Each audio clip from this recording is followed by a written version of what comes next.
Hey guys, it's Lizard here, and in this video, I'm going to be teaching you guys how to drag click with your Glorious Model O mouse. The Glorious Model O is probably the most popular mouse in the Minecraft community at the moment. The reason for this being that it's very good for double clicking, making it great for butterfly clicking for PvP, or short drag clicking for bridging. It's not especially great for long dragging, though I will do my best to explain how to do that as well. But in this video, I'm going to be showing you guys how to do drag clicking with the Glorious Model O, and soon enough, I'll be doing a butterfly clicking tutorial for it as well, so make sure you are subscribed if you do want to see that, and you don't want to miss out on it. And yeah, let's get right into the video. Alright, so let's start off by explaining a couple things. First off, you're going to want to make sure that your debounce time is 4 milliseconds. To do this, you want to go into your Glorious Model O software, which you can download off of their website, and you want to go into the debounce time section and change it to exactly 4 milliseconds. The reason for this being it's low enough to register a double click, but it's not so low that it can get banned on a lot of servers. Provided you've done that, we can continue on and let's get right into it. So the first thing you want to know about drag clicking is that there's certain sections of your mouse that will drag click better. For the Glorious Model O, there's a honeycomb pattern on the very bottom of each the left and right click.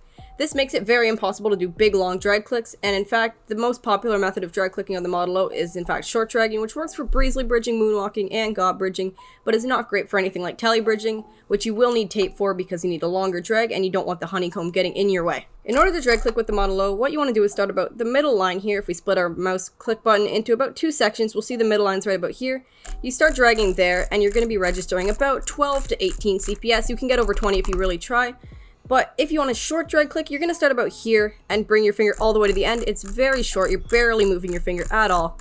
But you can see that gets about the regular CPS to gob bridge.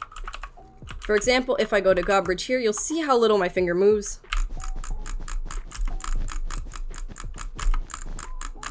So you can see how little I'm actually moving my finger. It's going from about here to here. Just a tiny little fraction of a space that you want to move on from. The reason for this being, the mouse is the most sensitive right at the end here. So if I want to press down here, it's going to be such a little effort to click. And if I want to click from back here, it's a lot more effort to press down, which means it's not easy to double click. In order to drag click, you're going to need friction. Now, how do you get friction? There's a couple ways to do this, and the main ones being using water, tape, or tape residue.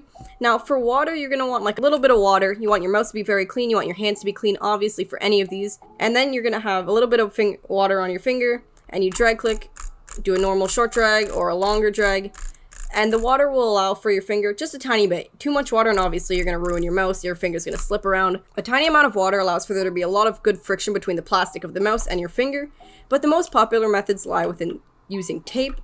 Tape is great because you can apply tape and have a longer drag click because you can go right over the honeycomb pattern with your tape, and then you're able to do longer drag clicks such as like that. If you want to leave your tape on, I recommend using something like electrical tape that's kind of rubbery, elasticy, and has a lot of good friction to it. That's going to allow you to do longer drag clicks because you can get friction from the tape itself very, very easily. But if you don't have access to that kind of stuff, don't worry, because all you're going to need is Scotch tape or really any kind of tape that's sticky, which is all of them. All you want to do to get good friction using tape residue is you apply a tiny piece of tape along wherever you're going to be drag clicking. For me, that's about the middle to the end, like I said before. You're going to apply the tape, lay it on, press it down, and then you peel it off. There will be a bit of residue on here. As long as your finger can get a little bit sticky from the tape residue, it will be able to drag click crazy fast because you'll be able to register so many CPS provided your debounce time is low. So all you want to do is apply the tiny piece of tape from like the middle to the end, peel it off, and then you'll have a decent amount of tape residue that will work for quite a while, and then obviously you just need to reapply it once you're done. So those are the best ways to get friction, but now let's go into just some examples. Breezily bridge drag clicking just looks something like this. As you can see, it's a longer drag click because we have more time between each block being placed. That allows us to do longer drags and get away with it because the timing is a lot easier. Now for moonwalking, it's going to be a faster drag click, but still a bit slow. We do something like this. You can see that's about a middle ground of how long you want to drag for. And then gob bridging, obviously you're placing a lot of blocks per second, about 4 to 5 blocks per second. You want to have very, very short drag clicks, and it should look something like this.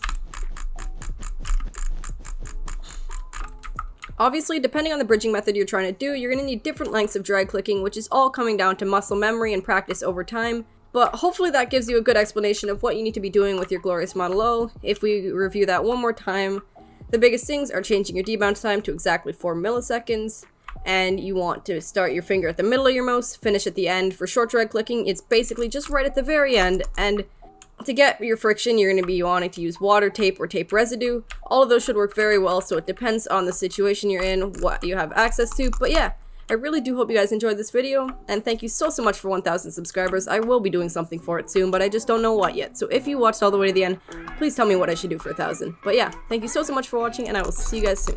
Goodbye.